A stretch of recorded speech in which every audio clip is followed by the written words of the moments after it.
bihe byo hambere no mu myaka mike ishize birashoboka ko habayeho abagabo babihanuza cumu bakoze udutendo tungana cyangwa turenze utw'umugabo uheruka kuba ikimenya bose Ibangi Ngonga Baltazar wasize ingo nyinshi z'abakomeye zisenyutse.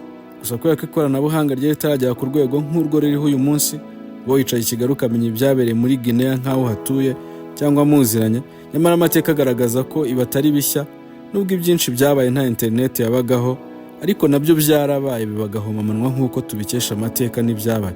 Nyamara ahubwo abagabo bagaragaza ukwihangana guke cyane igihe ibyo bakora bikozwe n'abagore babo, nkaho bihagije ko abagabo mu mico myinshi bumva babyemerewe. Alphonse Muhire Munana tubwira ibyo amateka agaragaza mu ngo z'abakomeye yewe hafi n'abaperezida ahubwo. Mu gihe umugabo yaba ari perezida w'igihugu, nk'umuntu bisa naho ibyo waruta kugeraho byose mu buzima aba yarabihetuye byose yarabigezeho kera, nuko abasigaye bose babibona nta buryo yaba adafite ubwenge, atese kandi ategeka igihugu cyose. Ubuhangange, ubushobozi, igikundiro cyangwa igitinyiro n'icyubahiro, ubutunzi n'ibindi byose nta cyabasigaje inyuma n'ubwamamare mu isi yose. Ni gute rero umugore we yakora imibare yose akajya amucunga ku jisho akajya kwishakira abandi bagabo? Ubwabyo kurindirwa umutekano kuba ari umugore nawe utatarabuka ngo yejyana aho ashaka hariho hose, niyo yabisaba cyangwa akabitangamo n'itegeko bikaba atari ibintu yanakwemererwa gutyo gusa. Byagiye bigenda bite noneho ngo mu myaka ishize abagore batari bake baba perezida muri Afurika bafatirwe mu cyuho nyabyo, nta rundi rw'inyagamburiro na rumwe basigaranye rwo kubihakana. Hanyuma noneho umugabo ni perezida, umugore we yamuciye inyuma. Ibyo bintu byo birakomeye cyane perezida bimenye, bikongera kuba byihariye cyane noneho muri Afurika aho ba perezida baba bafite ububasha bwinshi cyane buvanze n'ubw'amategeko abemerera n'ubundi bigarurira buyarenzeho. Ibyo bigezweho bamwe bahita bitwara nk'aho ari igihugu ubwacyo cyatewe. Ku rundi ruhande waba umeze n'ubundi nk'umwiyahuzi cyangwa ukina n'ibyago karundura no mu kujya gutangira kwemera kugirana imibanire yihariye na muka perezida ngo murinde mujyana mu buriri mumuciye inyuma. Ni ibintu nk'umugabo waba ufitemo n'irari n'ubushobozi nawe buhambaye nanone uyengaye ngo ubuhangange bwa Baltazar Ibangi Ngonga ngo uzabashe kubyevana imbere nanone. Nyamara mu myaka ishize ibyo byabayeho kenshi muri Afurika, uretse urupfu bamwe babivanyemo, abandi ba muka perezida bahise basendwa. Kubasenda barahambirizwa batandukana n'abagabo babo batyo. Inshuro abagore bashakanye n'abategetsi b'ibihugu muri Afurika baheruka kugubwa gitumo bafatirwa mu busambanyi n'abandi bagabo baciye inyuma ba perezida byaravuzwe, bihungabanya ibihugu byabo na politiki zabyo, bamwe babigenderamo, umugabane wose urumirwa.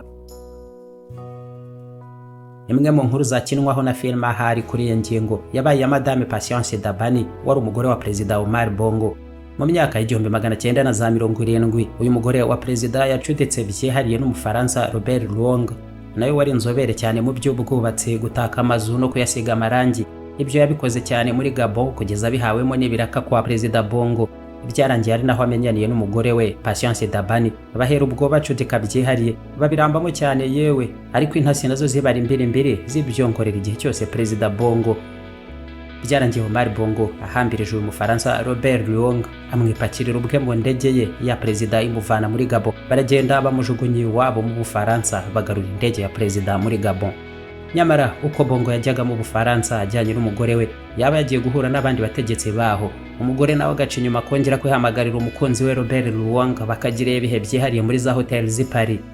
Byagenze uko no mu gihe cyose Madame Dabani yabaga yagiye wenyine mu Bufaransa, cyane ko atanasibagayo. Byarangiye noneho perezida Omar Bongo abigwiriye gitumo mu kwa 1979 abasangana mu buriri baryamye muri hotel. Ni mu gihe no muri uwo mwaka mu kwa mbere aribwo yari yamuhambirije muri Gabon.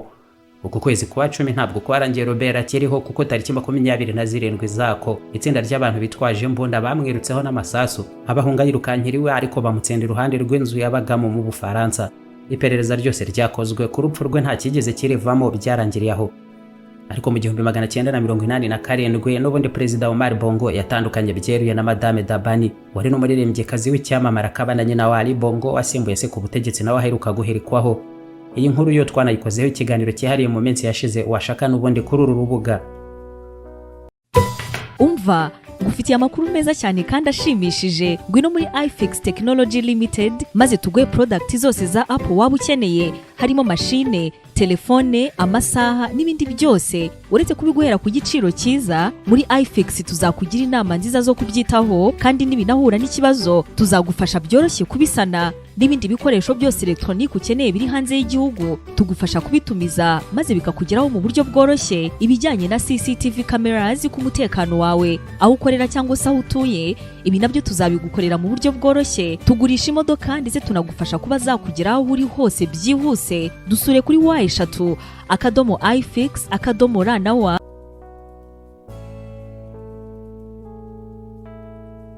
Mu bihumbi bibiri muri Zambia, Perezida Frederick Chiluba nawe yahambirije umugore we Vera Tembo bari bamaranye imyaka 33 yose ababyaranye n'abana 9. Ariko Madame Vera agubwa gitumo nawe aryamanye n'umugabo w'umucuruzi Aceh w'inkomoko mu Buhindi. Yabizuyajemo na gake Perezida Chiluba yahise amusezerera amuha rugari ngo atware ibyo ashaka byose ariko agende. Uyu mugabo Aceh nawe yatawe muri yombi, ariko ibyaha byo gusambanya muka perezida nta mategeko yihariye yari kubimuhanira ngo bamwumvishe koko, ahubwo hitabazwe bende birimo gufatira imitungo ye, akurikiranwaho ubujura no gukwepa imisoro ndetse n'uburiganya, bamuta mu buroko yamazemo igihe kinini. Mu 1957 nibwo Nelson Mandela yahuye bwa mbere na Winnie, amusanga ahagaze ku muhanda ategereje bus mu mujyi wa Soweto. Amukubisa amaso, Mandela ngo yanze gukomeza urugendo rwe, aramwegera aramuganiriza, bahana gahunda yo guhurira muri restaurant mu cyumweru cyakurikiyeho, byose biheraho. Bakundana byihariye batyo mu gihe Mandela yarakimara gutandukana n'umugore we wa mbere Evelyn Mase ku mpamvu zarimo imyumvire n'imyemerere yabo itandukanye.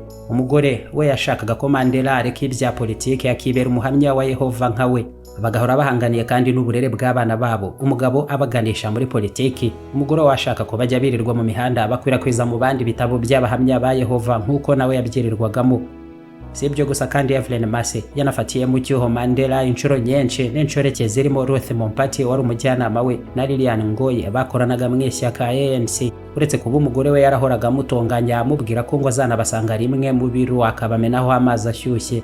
Yageze aho aha Mandela igihe ntarengwa ngo cyo guhinduka burundu akareka abo bagore bandi bose yaracuditse nabo, akareka kandi no kumara igihe kinini adakandagiye mu rugo nk'uko byagendaga kenshi. Byarangiye rimwe noneho Mandela watabwaga muri yombi kenshi avuye muri gereza mu 1956 asanga Madame Evelyn Mase yarigendeye yaramusigiye n'ubutumwa bw'uko atagomba no kwirirwa mushakisha kuko ngo ntaho yari kuzongera kwemera guhurira nawe, ko batandukanye burundu.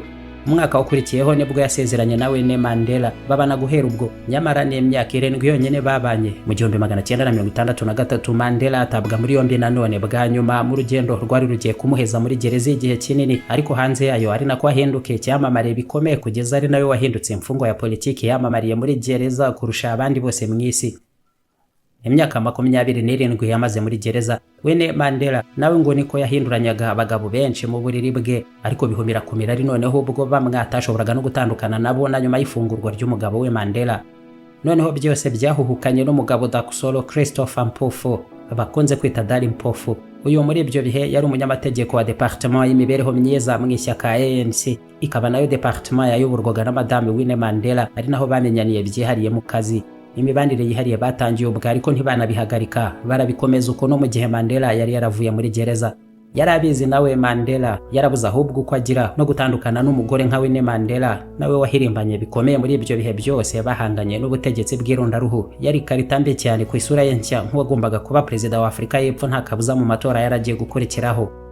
Nelson Mandela yabyihanganyemo, ariko bigeze mu 1992 biranga burundu kuko ubusambanyi bwa Madamu umugore we Winnie Mandela bwari bumaze no kugera mu bitangazamakuru byinshi hirya no hino mu isi, basubiramo kenshi n'ubundi ibyo nawe yarasanzwe azi neza. Winnie yasabye imbabazi haratakamba ngo bagumane, ariko Mandela ananirwa kuzimuha burundu.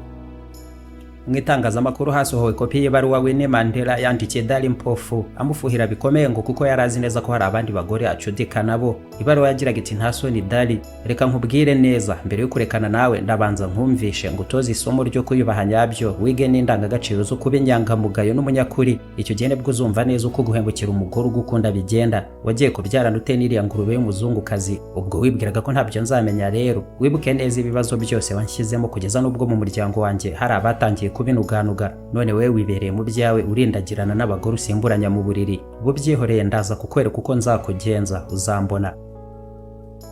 Nibaruwa yagiye hanze, maze mu byumweru 2 byakurikiyeho Mandela nawe atangaza ko atandukanye na Winnie byeruye. Hari mu 1992 ari ku rubanza rwa gatanya yabo rupfundikirwa burundu mu 1996.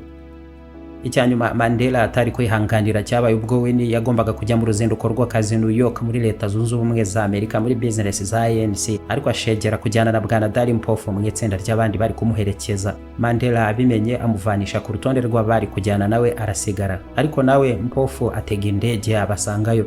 Mandela yahamagaye umugore we amubaza amakuru mu cyumba cya hoteli yari acumbitsemo. Telefoni yitabwa n'uyu Mpofu.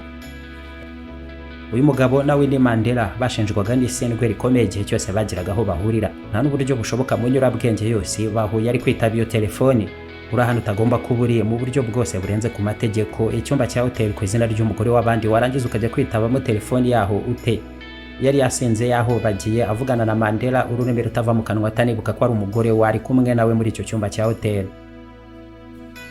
Atangariza abanyamakuru icyemezo cyo gutandukana n'umugore we Winnie bwa mbere, Mandela ati mu myaka igera mu bijya 13 yose namaze muri gereza yaranshyigikiye cyane ambi ruhande nk'inkengi nishingikirije ngo ubuzima bukomeze, n'urukundo namukunze narwo nta cyarugabanutseho na kimwe. Ariko habaye byinshi cyane nanone biruhanije, twumvikana rero ko tugomba gutandukana burundu, nibyo byaba byiza kuri twembi. Ntandukanye nawe ntabyo mushinja cyangwa murega byihariye. N'aka kanya bigeze aha nari nkimukunda nk'igihe twahuraga bwa mbere. Mu gihe cy'imyaka yose nabaye muri gereza n'indi mike maze nyisohotsemo. Mandela yahise ahaguruka aho imbere y'abanyamakuru agenda amarira mubunga mu maso. Yubika umutwe arakomeza ararenga, baraho bose basigaye baguye mu kantu nta ukoma, abandi mu gahinda kenshi birangira bityo. Mandela yahise ashakana na Graça Machel mu 1998, akaba nawe yarahoze ari umugore wa Perezida Samora Machel wa Mozambique wapfuye mu 1986. Madame Graça nawe acaga higwa cyo kuba umwe mu bagore bashakanye n'abagabo babiri bategetse ibihugu byabo ari ba perezida, niba atari nawe wenyine ahubwo byabayeho. Naho Bwana Dali Mpofu wabaye intandaro y'itandukana rya Nelson na Winnie Mandela yakurubanywe mu nkiko igihe kirekire akurikiranyweho inyerezwa ry'umutungo w'ishyaka ANC afatanije na Winnie. Birangira avuye muri ANC ajya muri EFF, yanabereye chairman ku rwego rw'igihugu kugeza mu 2019, ayobora n'ikigo cy'igihugu cy'itangazamakuru kugeza mu 2009, akaba n'umucuruzi w'umuherwe cyane muri Afrika y'Epfo. Ibyo byose yabyivanyemo amahoro, ntashoka kubiswe, atarashwe cyangwa ngo atabwe mu buroko. Winnie Mandela ngo niwe wamushutse cyane ko yari na boss we mu kazi anamurusha imyaka 26 yose. Muri Eswatini yahoze ari Swaziland, iyo tunibutsa ko ari ubwami, aho inkuru ya Madame Notando Dube wari umugore wa 12 w'umwami Mswati wa gatatu mu gihe cy'imyaka 5 gusa kuva mu 2005 kugeza mu 2010 yarabiciye biracika muri iki gihugu, muri Afrika no mu isi yose muri rusange. Notando bamwe bajya kure ubwo binajyana nuko babibona ubwabo, bemeza ko ari we mugore wari na mwiza cyane gusumba abandi bose umwami yagize n'aba bana nabo kugeza n'ubu. Gusa nanone byose byatangiye n'ubundi mu nkuru yihariye cyane abajya no kumenyana ngo barinde babana. Umwami Mswati wa gatatu yarushaga uyu mukobwa imyaka 20. Mswati ni wo mu 1968, undi yari akiri umwangavu w'imyaka 16 wigaga mu mashuri yisumbuye, ariko wari umaze nanone kwamamara mu gihugu, yarabaye Miss Teen cyangwa nyampinga w'urubyiruko. Nicyo cyatumye amenyana byoroshye n'abana b'umwami, bamutumira mu birori by'isabukuru y'umwe muri bo. Bari abana bangana nyine, ariko umwami amuteye imboni atuye nawe nka murongora akaba wanjye wa 12. Babyaranye abana 3, hashize imyaka 5 babana. Byatangiye noneho kuvugwa ko Notando Dube aca umwami nyuma agahurira n'abandi bagabo muri za hoteli. Rimwe rero bijya gucika, Madame Notando Dube ngo yari amaze kumenyera cyane kujya kwekiramo imyenda ya gisirikare akigira umukomando, akiyoberanya ubundi akabanza kwigenzagenza hirya no hino mu ngoro y'ibwami, hanyuma akabacunga bose kujisha, akaba arahasohotse ahita yiceka muri taxi akigera mu zindi gahunda n'abandi bagabo. Bwa nyuma n'ubundi mu 2010 yabikoze atyo. Umwami atari no mu gihugu, yagiye mu ruzinduko rw'akazi muri Taiwan, ubundi ajya kwibonanira na Bwana Ndumiso Mamba wari minisitiri w'ubutabera n'inshuti y'umwami Mswati wa gatatu yo kuva mu bwana bwabo. N'ingenza nyinshi n'intasi zabashyiriweho, birangira babaguye gitumo mu buriri, baranabafotora bafata za video nyinshi ngo zigirwe gihamya yo kwerekera umwami ubwe. Minisitiri Ndumiso yahise atabwa muri yombi, areguzwa muri guverinoma, afungirwa mu rugo. Icyamurokoye nawe ahari ngo ntatabwe mu buroko ngo ahezweyo cyangwa ananyuzwe mu ryoya, cyabaye amabanga n'ubucuruzi buhambaye yakoranye na Mswati. Abagore bose ubundi mu gihugu nabe yemerewe no gushaka akabana n'abarenga 1000. Yararakaye cyane ariko aracururuka muri uko kwanga guhemukira nabi Minisitiri Ndumiso bakuranye ari inshuti cyane, banafitanye amabanga menshi gutyo ko buryo atashatse ko yanahunga igihugu. Umwami Mswati wa gatatu w'abagore ntabwo arababuze. Nyamara iherezo ry'uyu mwamikazi umugore wa 12 Madame Notando Dube we ryabaye ribi cyane. Nawe ubwe yabanje gufungwa mu buryo bwe bwihariye, akengeranwa mu ngoro y'umugabekazi nyina wa Mswati wa gatatu mu gihe cy'umwaka wose atemerewe no kurenga igipangu byonyine ngo arore hanze. Mswati ngo agomba kuba yaranamuhannye nabi cyane nabwo kuko yamujugunye yanga kuzasubira no kumureba bibaho, akaba n'inkuru z'uko ngo yamuteje abasirikare bamurindiraga umutekano ubwo banamufunze icyarimwe nyine bakajya nabo bamusambanya ku ngufu mu gihe riri ari benshi icyarimwe. Yagira ngo aravuze bose bakamutwamange nawe umwami akamucira mu maso ati ceceka wowe uzazana ishyano ibwami. Ubwo se niwe watinyuka kuvuga utyo abagabo kandi usembagurika amanywa nijoro ujya kubishakira hirya no hino usize umugabo wawe? Byarangiye Ntando Dube yabaciye muri humye ahungira muri Afurika y'Epfo bamwangira kuzasubira ibwami bibaho muri Eswatini, yangirwa no kuzigera agira aho ahurira n'abana be mu buzima bwose. Muri Afurika y'Epfo yabayeho nabi cyane bitagira aho bihurizwa n'ubuzima bw'umwamikazi yari we. Mu 2019 ahitanwa na kanseri y'uruhu asa nabi cyane ariko yaranabaswe n'agahinda kenshi. Grace Mugabe, umupfakazi wa Robert Mugabe muri Zimbabwe. Aba nabo mu kumenyana kwabona mbere yo kubana nk'umugore n'umugabo yabaye indi nkuru yihariye. Perezida Mugabe hari hashize imyaka mike gusa umugore we wa mbere Sarah Francesca Mugabe apfuye mu 1992. Iruhande rwe muri Presidence Grace yari umukozi wo hasi mu bandi benshi bakoreraga mu biro bya perezida, kandi bikiyongeraho ko yari n'umugore we ubana n'umugabo we Commander Stanley Goreraza wari umupiloti w'indege z'intambara. Grace wari umaranye imyaka 13 n'umugabo we barabyaranye abana babiri. Yasize umugabo we noneho bava mu byibanga ry'imibanire yarafitanye na Perezida Mugabe mwibanga, bakora ubukwe babana byeruye kuva mu 1996. Byose byakozwe afande komanda w'umupiloti wari umugabo we bamaze kumujejesha bamuhobagiza bamwohereza mu Bushinwa muri ambasade ya Zimbabwe nk'uhagarariye ibijyana n'imibanire mu bya gisirikare, ahavanwa yerekezwa mu Buhindi. Muri Zimbabwe nyuma ye ibyo byaravuzwe cyane, batese ko perezida yamutwariye umugore kandi batarigeze batandukana byemewe n'amategeko. Buriya bizaherera he? Imyaka myinshi yarahise nawe ari mu mahanga, aza kugaruka muri Zimbabwe nyuma cyane bisa n'ibyebagiranye. Grace atakiri mukafandi ari first lady muka perezida yari inkuru ishaje byararangiye kera. Ikizwi ngo cyaba cyarabayeho nanone nuko hari ubwumvikane n'imibanire itarimo nanone ibibazo byihariye Perezida Mugabe nawe ngo Commander Stanley Goreraza bagiranye. Aryomaho ntiyatera hejuru arareka umugore yibanira na perezida mu mahoro yabo, ndetse Goreraza yigeze kurwarira mu Bushinwa. Grace na Robert Mugabe bajyana kumusura, ubwumvikane babigizemo ngo byose birangire nta nduru zibayeho, kandi perezida yarabanye na Grace nta gatanya yigeze ibaho, nta kabuza nabwo burimo politiki n'amabanga menshi. Mu ngabo zirwanira mu kirere Stanley Goreraza yari ku ipeti rya Wing Commander nyene ryavunjwamo wenda Lieutenant Kano mu ngabo zirwanira ku butaka. Yapfuye mu 2022 azize cancer. Ntacyo yigeze agarukaho na kimwe mu kubo wari umugore we w'isezerano yaramusize akajya kubana na Perezida Mugabe. Robert Mugabe yarushaga imyaka 41 yose Grace Mugabe. Babanye Grace acyuzuza 31 mu gihe Robert yari afite 72.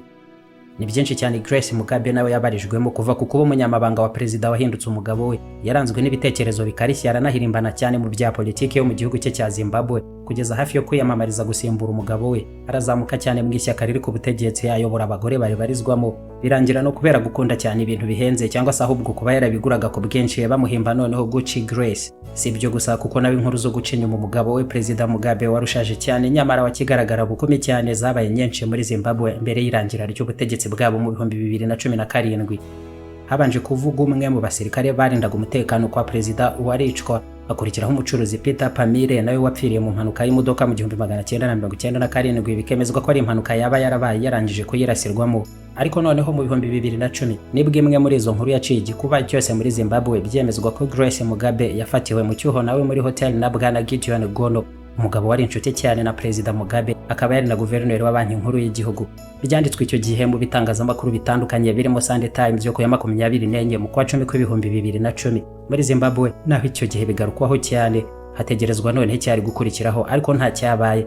Bikemezwa ko ari amakuru Perezida Robert Mugabe nawe ubwe yari yaherewe ibimenyetso byose n'intasize zabigwiriye gitumo, ariko wowe n'umugore we ngo babasha kubirenga bakomeza kubana mu mahoro, mu gihe ngo agomba kuba yaranze ko byavamo n'izindi nduru nyinshi ziyongera ko zari zisanzweho mu gihugu zijyana n'ihangana n'abatavuga rumwe nawe mu bya politiki byariho mu gihugu. Nyuma yo guherekwa ku butegetsi k'umugabo we n'urupfu rwe rwakurikiyeho ndetse n'impaka za nyuma zikomeye kuho yagombaga gushyingurwa, byose byahagarariye aho. Grace Mugabe yahisemo nawe guceceka cyane no kubaho ubuzima bwe mw'ibanga ryose, asigasira nanone inyungu z'umuryango we mu birego byinshi nawe yashyiriweho birimo ibijyana n'ubusahuzi. Ntabwo ari ibintu byari kumugwa neza mu butegetsi bushya bwa Zimbabwe. Muri Afurika y'Epfo nanone ahagana mu 2015 umugore wa kabiri wa Perezida Jacob Zuma nawe ubwe wamenyekanye cyane mu gushaka abagore benshi barimo 6 abana nabo byemewe n'amategeko, Madame Nompumelelo Ntuli Zuma niwe wagarutsweho cyane nyuma yo kuvugwa ko yafatiwe mu cyuho aryamanye n'umwe mu basirikare bari bashinzwe umutekano w'umukuru w'igihugu muri Soweto, Pinda Tomo. Uretse ibyo kandi ngo n'umwana Madame Ntuli yari atwite muri icyo gihe yari uwo musirikare atari uwa Perezida Zuma. Ibyo byabaye aho bihakanirwa kure, ariko ibyakurikiyeho byaje gushimangira ko byari byo kuko nabyo byabaye ibindi. Uwo musirikare Pinda Tomo yaburiwe irengero, naho umugore wa Perezida nawe muri byinshi byamubayeho harimo ko yashakiwe ibirego abanza gutabwa muri yombi, hanyuma arirukanwa mu rugo kwa Perezida mu gihe cyenda kungana n'umwaka, afungirwa mu nzu yakoreragamo ibiro by'ibanga by'intasi zahozwaga n'ibiro bya Perezida, ashinjwa no kugambirira kuruga umugabo we Jacob Zuma. Cyakora birangira none hari kuwasubira mu bandi bagore benshi ba Zuma. Nyamara uwo musirikare yashinjwaga kumucana inyuma nawe Pinda Tomo we n'ubuzima yabisizemo. Byemejwe ko yiyahuye, iperereza ku rupfu rwe nuko ryabyemeje, ariko ntawe mu muryango we n'umwe wigeze abyemeza, bose basigaranye ahubwo ko iyo dosiye ariyo yavuyemo ko Perezida Zuma atanga itegeko ryo kumwica. Umva ngufitiye amakuru meza cyane kandi ashimishije. Ngwino muri iFix Technology Limited maze tuguhe product zose za Apple waba ukeneye, harimo mashine, telefone, amasaha n'ibindi byose. Uretse kubiguhera ku giciro cyiza, muri iFix tuzakugira inama nziza zo kubyitaho, kandi nibinahura n'ikibazo tuzagufasha byoroshye kubisana. N'ibindi bikoresho byose electronique ukeneye biri hanze y'igihugu tugufasha kubitumiza maze bikakugeraho mu buryo bworoshye. Ibijyanye na CCTV cameras ku mutekano wawe, aho ukorera cyangwa se aho utuye, ibi nabyo tuzabigukorera mu buryo bworoshye. Tugurisha imodoka ndetse tunagufasha kuba zakugeraho uri hose byihuse. Dusure kuri wa_ifix_ra. Hello, nitwa Yvette, turi muri iFix nk'uko urimo kubibona. Nkuzaniye amakuru meza cyane, niyo mpamvu ndi kuyavuga nishimye. Dufite ibibazo bigera ku 10, ni promotion dushaka kubaha abakunzi bacu, abantu bibwira ko bakunda ibintu bya Apple, ibintu by'amatelefone, ibintu byinshi cyane bijyanye n'iryo koranabuhanga. Ibyo bibazo 10 rero urabibazwa, hanyuma wabisubiza byose uko byakabaye. Ni ibibazo 10 byonyine, mu by'ukuri biroroshye ku muntu ukurikirana. Dushobora kuguha kimwe muri ibi bihembo. Reka duhere kuri iPhone. Ushobora guhabwa kuri iPhone guhera kuri 11 ukayitwara ikaba iyawe. Ushobora guhabwa kino ndakivuga nyuma. Ushobora guhabwa iPad nayo ikaba iyawe burundu kubera ibyo bibazo 10 byonyine. Ushobora kandi guhabwa akagakarita, hanyuma mu gihe kimwe mu bikoresho byawe byagize ikibazo ukaza tukabisana kandi ku buntu mu buryo bwiza cyane, bikongera bikaba bishyashya. Hanyuma igihembo cya nyuma dushobora no kuguha ibihumbi 100 by'amafaranga y'u Rwanda mu gihe wasubije bya bibazo byose uko ari 10 mu buryo bwiza. Hanyuma rushobora kwibaza ngo ndamutse nje nkasubiza bino bibazo ariko simbyuzuze byagenda bite? Ufite amahirwe agera kuri 3 yo kugaruka kwiyandikisha. Bwa mbere urumva biranze, bwa kabiri wagaruka tukakwandika ukabazwa, byakwanga ukongera ukabazwa bwa gatatu. Hanyuma rero ushobora gukurikirana no makuru yose kuri The Fixers ukabasha kumenya ndetse no gusobanukirwa byose. The Fixers ni YouTube channel iriho nandi makuru menshi kandi meza cyane ajyanye n'ikoranabuhanga, havuyemo n'ibingi by'ama iPhone gusa. Kuri The Fixers rero uzamenyeraho byinshi bitandukanye bijyanye n'amakuru yacu hano muri iFix. Ikindi mu gihe utsinzwe izo nshuro zose bikanga, nyine hari igihe umuntu azazi ko azi ikintu agasanga ntabwo birimo gukunda, tuguha tike, ntabwo twishimira ko wagenda n'amaguru, tuguhereza 5,000 ugataha ukagenda ugasubiramo ukagaruka gutyo kugeza inshuro 3 zose zirangiye. Bantu rero mukunda ikoranabuhanga, abantu mukunda ibintu bya Apple, abantu mukunda ibintu birimo ibintu by'ama iPhone, ni karibu muri iFix, ni karibu kuri The Fixers. Ni muze tubane, turabakunda cyane. Bye.